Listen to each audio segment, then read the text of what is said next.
Today, I wish to address myself on the planned peaceful protests for Thursday, 25th June 2026, to commemorate the 24th and 25th June 2025 and Sabasaba Day 2025 protests. In June 2024 and 2025, hundreds of our young promising Kenyans were butchered by this regime, others abducted and tortured, some were buried and others have not been found to date. You are also aware that property worth millions of shillings, businesses and livelihoods were destroyed by goons under police escort and supervision.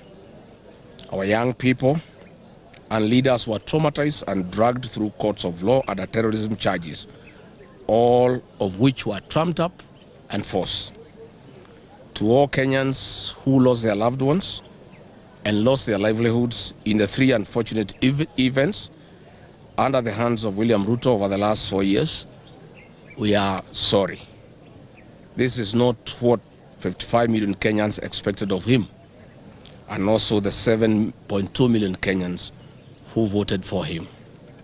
Dear Kenyans, on Saturday, 20th June 2026, the Cabinet Secretary for Health, one notorious warmonger, Aden Duale, said that protests will only happen in the Mount Kenya region this Thursday, 25th June. This was not an idle statement. It was a reflection of what has been planned. I have credible intelligence that Kipchumba Murkomen and Raymond Omolo, using Moses Kuria and Kimani Ichung'wa, Susan Kihika from Nakuru, and other UDA leaders allied to William Ruto, have organized goons to cause terror and mayhem in Nairobi and the Mount Kenya region and blame the opposition. 200 million shillings was withdrawn this morning from a bank in Upper Hill, where an account of confidential expenditure is operated by the State Department of Internal Security. And these funds are for mobilizing goons and deploying them to unleash terror and mayhem in the Mount Kenya region, Nairobi, Kajiado, and Narok, among other places in the country. Police have been told to escort the goons at night using police lorries and matatus hired from notorious circles and deployed across the region. Senior police officers have told us in confidence that they are very uncomfortable with the instructions they have been given personally by Kipchumba Murkomen, that they should stay off and let the goons destroy businesses, light bonfires, and create chaos. These goons, we have confirmed, will be accompanied by officers in plain clothes under the direction of Kipchumba Murkomen to give cover to the goons. The notorious Nairobi Sierra rogue police squad under Kipchumba Murkomen is the one organizing the deployment of these goons across the region. The senior police officers have told us they have been told to intervene after the goons have done their work and left, and then descend on ordinary Kenyans, innocent people, arrest them and charge them with crimes under the Terrorism Act. I have been informed that DCP strongholds have been targeted for this violence, so that the DCP leader Rigathi Gachagua and leaders allied to him can be blamed as the instigators of violence. For the record, goonism has become part of the National Police Service since Kipchumba Murkomen became the CS Interior.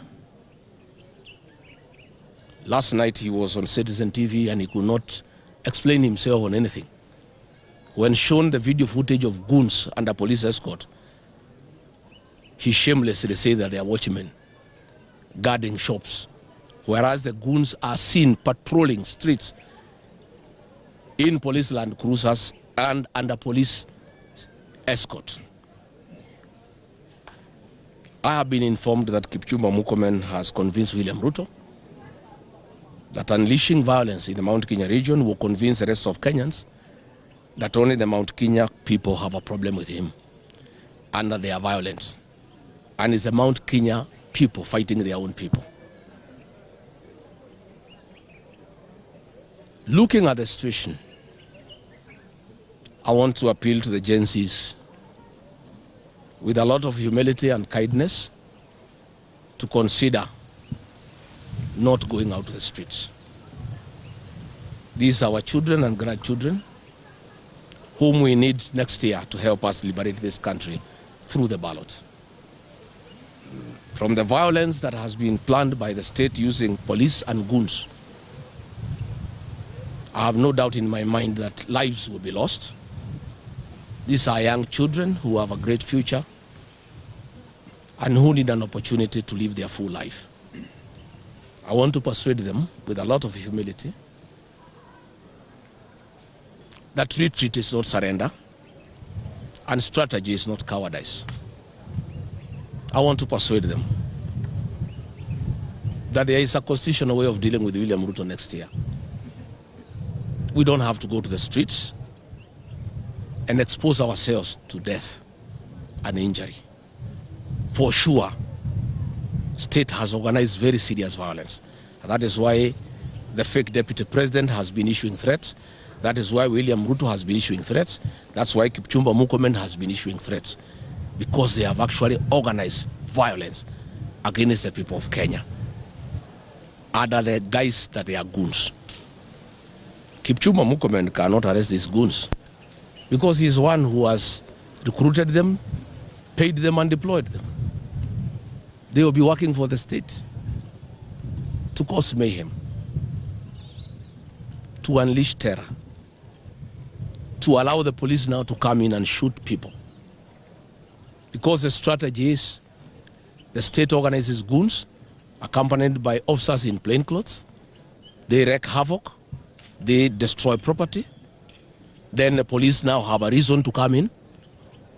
The goons withdraw because they cannot be shot, they cannot be arrested, because they have been brought by the police, they have been brought by the government, and then kill innocent people, maim innocent people. I'm therefore asking the agencies, strategy is not cowardice.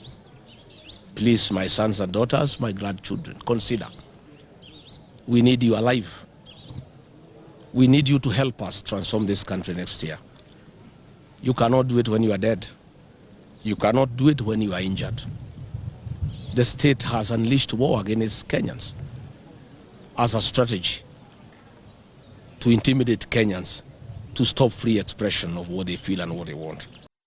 Nikiripotia Kamachu TV, itaripota 001 wa Chombi Kamachu.